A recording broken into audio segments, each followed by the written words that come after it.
اللي كيعيطوا للناس وكينصبوا عليهم راكم ربحتوا 2 مليون 3 راه صيفطوا لنا الروشارجات، راه عطيونا النمره ديال لاكارت بونكير ديالكم، ولا الناس اللي كيضحكوا على عباد الله بالنسبه للدعم راكم استفدتوا من الدعم، راه عطيونا رقم البطاقه باش ندوزوا لكم وكيهزوا لهم فلوسهم.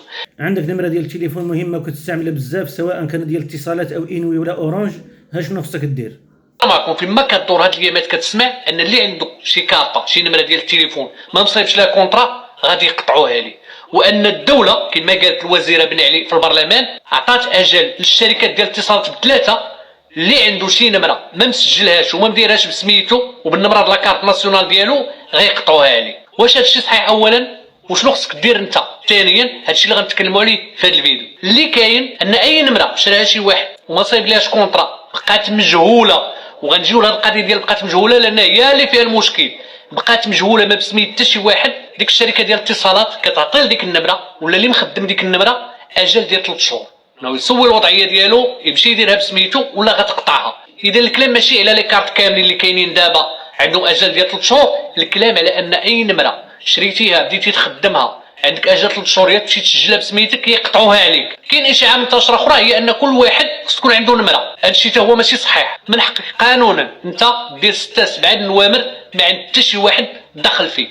اللي مطلوب منك ان ديك النمره ما تكونش مجهوله، ما تاخذهاش بلا ما تصايبها بسميتك، دير لا كونطرا بسميتك فيها سميتك وكنيتك والنمره ديال لاكارت ناسيونال ديالك والتاريخ باش بديتي تستعملها. اما ان تكون عندك غير نمره وحده هذا ماشي صحيح، من حقك دير حتى 20 نمره. اذا الخلاصه في هذه النقطه الاولى انه فعلا القانون كيحتم على الشركات ديال الاتصالات ان كل نمره ما عندهاش كونطرا ما مسجلش بسميت مولاها بقات مجهوله، الا وصلت 3 شهور ديك النمره ومولاها ما سواش الوضعيه ديالو ومشى دارها بسميتو خاصها تقطعها. هادشي اللي كتطلب الدوله من شركات الاتصالات. واش هاد الشركات كتلتزم هذا شيء اخر. انا بعض المرات كيصيفطوا هذا الميساج هذا كيقول لك خصك تمشي لاقرب وكاله ديال هاد الشركه هذه وتصايب الكونطرا ديال ديك النمره اللي عندك ولا هاد النمره اللي صيفطوا لك فيها ميساج بسميتك. فكيكتفيو بهذا الميساج اللي كيصيفطوا مره على انه التزام بهذا القانون هذا ولا هذا القرار ديال الوكاله الوطنيه لتقنين المواصلات اللي هي اللي كتراقب هذه الامور وكتراقب هذه الشركات ديال الاتصالات، وهي اللي صدرت هذا القرار ديال 3 شهور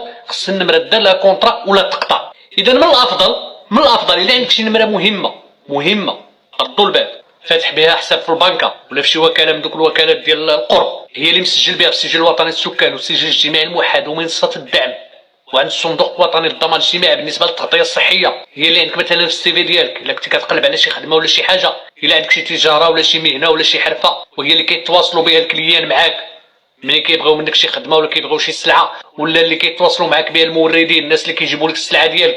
فإلا عندك هذه النمره هذه دير بها هذه الامور هذه ولا واحد من هذه الامور هذه، فمن الاحسن سير هذه النمره صايب لها كونطرا بسميتك باش تبقى محافظ عليها ما يقطعوهاش لك، لان الا قطعوها شحال واحد يقول لك غنتسناهم انا تيقطعوها، الا ما قطعوهاش اخويا ما صايبهاش بسميتي، غنتسناهم تيقطعوها ونمشي نجبد نفس النمره وديك الساعه ندير لا كونطرا. خصك تعرف ان ملي كتقطع عليك انت واحد النمره واحد الرقم ملي كيتقطع عليك كيولي متاح عند الشركه، متاح انها ديرو في بطاقه اخرى وتبيعو، فيقدر الوقت اللي تقطع عليك تمشي انت للوكاله تلقى هذاك الرقم خدا شي واحد اخر.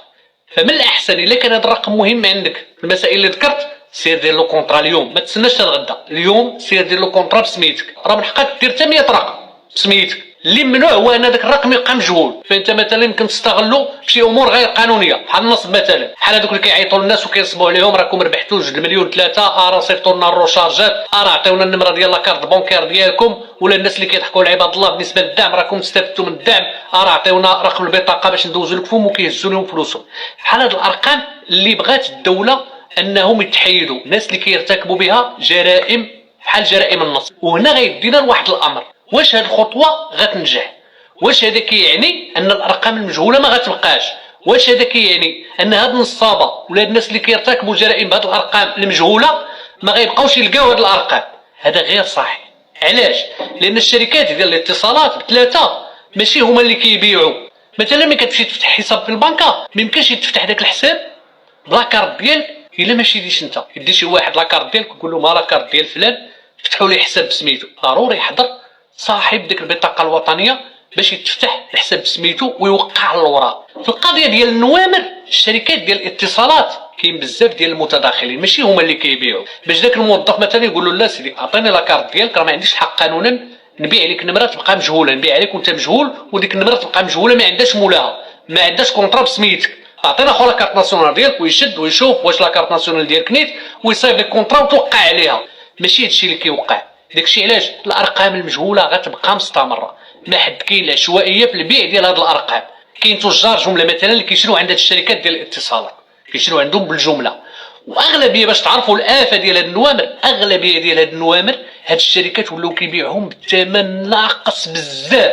ونقدر نمشي ابعد من هادشي ونقول لكم ان الثمن باش كيبيعوا ديك لاكارت الكبيره اللي وسطها ديك لاكارت سيم تيكون غير ثمن التكلفه، غير باش تقامت عليهم. وكيديروا تخفيضات مهمه لدوك تجار الجمله، باش دوك تجار الجمله بدورهم كيمشيو يبيعوا للموزعين مثلا وكيديروا لهم حتى هما تخفيضات باش ياخذوا عندهم. ودوك الموزعين كيبيعوا نقاط البيع، الموالين المحلات ديال لي كارت ولا ديال البورطابلات ولا حتى المحلات ديال البقاله اللي كيبيعوا هاد لي كارت سيم. فكتوصل ديك لاكارت سيم بعض المرات حتى كتباع ب5 دراهم الوحده، وهي فيها 20 درهم مكالمات ولا فيها جيجا ولا جوج ديال الانترنت. اذا الثمن ديالها قل من الروشارج اللي فيها. علاش تيديروا الشركات هادشي؟ باش يجيبوا الكليان، باش ياخذوا الكليان من الشركات المنافسه.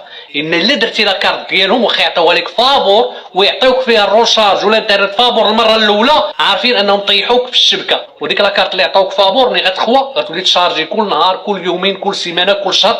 اذا غيبقاو يستافدوا منك وغيبقى الروبيني ديالك محلول تيكب عندهم. لان اغلبيه ديال هاد نقاط البيع حيت كيبغي يبيع حتى هو باش يبيع لك كثره ويستافد من الربح، شنو كيدير؟ كياكتيفي ديك النوامر، لان في الاول ما كيكونوش ماكتيفين ما كيكونوش مفعلين. ولكن شنو كيوقع؟ وبزاف الناس صادموا بهذا الشيء هذا، خصوصا الناس اللي تسجلوا في السجل الاجتماعي الموحد وكيتفاجئوا ان شحال من نمره بسميتهم وشحال من ابونمون كاع بعض المرات بسميتهم هما ما عمرهم داروا دوك النوامر. بل كاين بعض الناس اللي تفاجئوا انه 10 11 12 20 نمره بسميتهم وهما ما عمرهم دوزوا دوك النوامر. الموزعين ولا الناس اللي كيبيعوا بالتسقيط هاد النوامر هادو، ملي كيجي شي واحد كيشري عندهم وكيبغي يصايب كونطرا بسميتو، للاسف حتى الناس هادو كيرتكبوا الخطا انه كيشدوا داك الاسم ولا داك السيد اللي جا صايب عندهم نمره وحده وداها، كيشدوا المعلومات ديالو وكيصايبوا بها على الاقل كارطه ولا بعض المرات 10 20 كارطه اخرى كياكتيفيوهم ويسجلوهم بداك الاسم باش يبيعوهم. من جهه اخرى هاد الناس اللي كيستعملوا هاد الارقام مجهول وما كيبغيوش يديروه بسميتو، كما قلنا الاخطر فيهم هما الناس اللي كينصبوا ولا كيرتكبوا جرائم بهاد الارقام. هاد الناس هادو راه ما كتهمهمش ديك المده ديال 3 شهور. الا عطيه انت 3 شهور راه ما يرتكبش فيها جريمه واحده ولا نصبه واحده، راه عشرات الجرائم.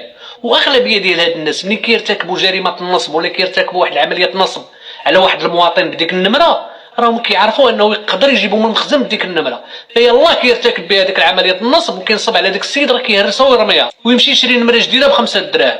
الخلاصه ديال الشيء ان الحل ماشي في انك تقطع النوامر اللي مجهولين، مزيان تقطع النوامر اللي مجهولين، ولكن هذا ماشي هو الحل الا كنتي الغرض ديالك انك تحارب هذه الجريمه والنصب اللي كيتم بهذه النوامر. الحل هو انه ما تخليش هذه النوامر يتباعوا بالطريقه العشوائيه اللي كيتباعوا بها دابا. هو بصراحه الخوت اي واحد عنده النمره من الاحسن يديرها في الاسم ديالو. علاش؟ لان دابا اليوم النوامر ولا مهمين، كديرها في البنكه، كديرها في فيسبوك، كديرها بزاف ديال الحوايج. المهم ضروري كتحتاج النمره، لهذا من الاحسن كديرها في الاسم ديالك باش لا قدر الله الا وقع شي حاجه كترجعها بواحد السهوله. ولكن الخوت المشكل فين كاين؟ المشكل وهو في الاتصالات، في هذه الشركات الاتصال ملي كتمشي عندهم كيصعبوا الامور بزاف. سوى اتصالات المغرب، اتصالات المغرب من ناحيه الا بغيت تسجل الاسم ديالك الامر راه ولا ساهل، كتمشي غير الوكاله وكتلقى تما واحد الجهاز، فهمتي؟